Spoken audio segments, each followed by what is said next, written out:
What's up, guys? It is Tony here, and today I'm bringing you some team deathmatch on Cracked with the, I believe I'm using the silenced Galil. And the reason why I want to bring you this game is multiple reasons. First off, I got like more than half my team's kills, and I got like 5 deaths. And on top of that, I didn't use any kill streaks, which is kind of an achievement to most people, but in my opinion, I felt that it's kind of a normal game for me, considering that on COD 4 we didn't really have kill streaks to rely on. Helicopters usually weren't that good, in my opinion, and airstrikes, they're pretty good. But this game, I used literally no kill streaks except for Blackbird, which basically did nothing for me. What actually happened was a glitch that I've recently been running into constantly in this game, where I'll have my kill streaks all set up, and I'll make sure they're set up before the game. I'll get in the game, and when I get my 9 kill streak, which is the chopper gunner, it doesn't show up, and I'm wondering where it is, but apparently it just completely disappeared. It's not even in my right D-pad button. And then this time, though, it glitched twice. First, my chopper gunner didn't show up, then my attack dogs didn't show up, so I was pretty frustrated at that, and after the game I checked if my kill streaks were checked, and they were. I had chopper gunner, attack dog, Blackbird. So what I ended up doing is taking them all off and putting them back on, and it actually, I guess it fixed it, I don't know. Sometimes the game glitches like that, I'm not sure. But nonetheless, I got a really good game without using any kill streaks at all that get kills, which is kind of crazy, on this game at least. Now, I want to talk a little bit about this gun. This is the Galil. It's an Israeli gun, I don't know if you guys know that. At first I thought it was a G3 predecessor, something like that, because it kind of does look like the G3. The sights are the same. But the thing that gave it away that it wasn't a G3 in my opinion was the back sight. Man, I can't remember the name of it. God damn it. See, I'm all mixed up on my guns. But anyway, the back part where you look through, for example, I think on the or whatever, I'm not going to go into that. Yeah, the back sight's a little bit different than G3s and HKs. The ones made by H&K usually have sights that kind of just like a U shape, and they usually are like more closer to the gun, and they're not up like that. So that's what gave it away for me, which means I looked it up and I figured I was Israeli, and I knew what the Galil was before using it, but it does sound Israeli anyway, so it kind of gives it away. But it's definitely a good gun in this game, but it reminds me a lot of the G36C. If you guys remember that gun from COD 4. And the thing about that gun was that with red dot, even with silencer, it was an amazing gun. But the thing was, if you didn't use stopping power with it, it was really crappy.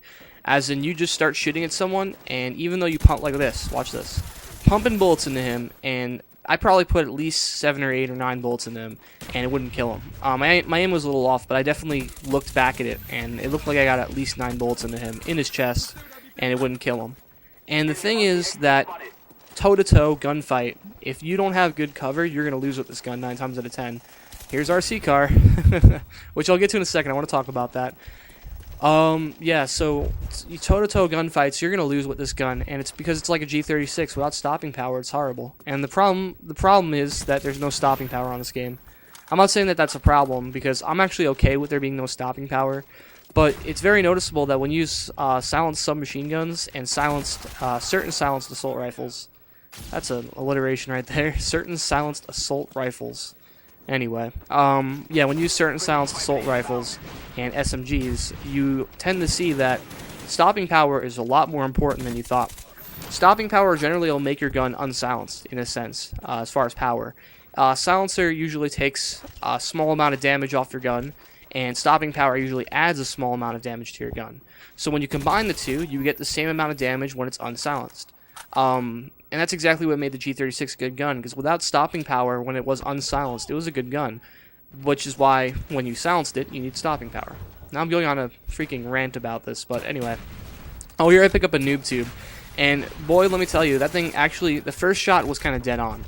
The second shot was way off. Way off, wow. Why am I saying that? The second shot was pretty much dead on also, but the thing was, for some reason, I got a hit marker. And I've noticed that noob tubes get lots of hit markers. The only way I ever see someone getting a kill with the grenade launchers, or noob tubes if you will, is usually if it's direct hit, like at your feet basically, or in your face. And I kind of like that, and I used noob tubes like twice this game because I found them on the floor. And they're not that good. I was expecting them to be better, but what are you going to do? I'm almost disappointed. Here I'm just destroying kids, and of course commando lunge. So I have a few more flaws to talk about in this game. First off, Treyarch, I love you a ton. You are putting out tons of patches. I'm really happy. Constant patches, constant patches. The most recent patch was more to address, I think, footsteps, spawn system, and server problems. But I think it did address sniping, as I commando lunge that kid.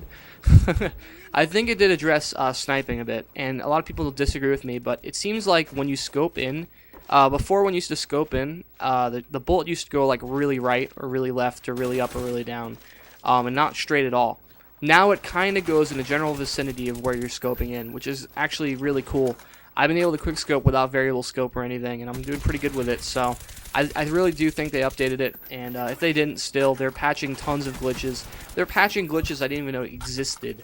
That's like how in-depth it is. So I'm really happy that they're on the ball, and you know, and the reason why they're patching is because the community complains about it.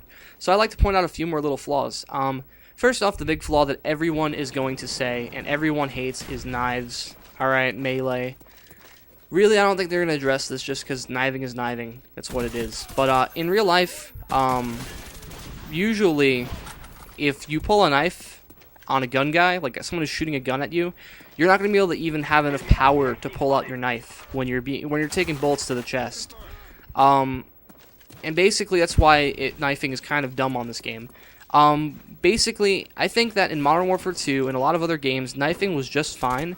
Mainly because the guns had a lot of power. When guns have lots of power, it's really easy to drop a kid who's running out with a knife. Unless they have commando, of course. But in this game, when you decrease the power of guns and you take away stopping power, that combination, I think, requires melee to be reduced in power too. I feel that either they should keep the knife melee with the lunge and everything, and increase it to, or decrease it to half damage, where you can knife once and it doesn't kill you yet. Another thing I was thinking of is maybe if they knife you once, you start to bleed out, because a knife pretty much just tears up your limbs. So if you knife someone once, within, I think, let's say like 15 seconds, they will die, and their screen will be all covered in blood. So they start to bleed out basically, and they move a little bit slower. So basically, when you get knifed, you have a little bit longer to live and get a few more kills before you die. And you can actually kill the guy who knifed you the first time, which I think would work perfectly. I think that would balance it a ton. And the other solution I thought of was maybe take away lunge and make it like COD 2, where you hit them with the rifle. And that kind of worked too, to an extent. But I like the bleed out idea. That's actually something I thought of on my own. I heard the beat the rifle one from, I think, Wings and a few other guys. But yeah, I mean, you guys give me your whatever you call it, feedback on that. I think that the bleeding out thing is awesome. I thought it'd be an awesome idea, and I think it would work perfect.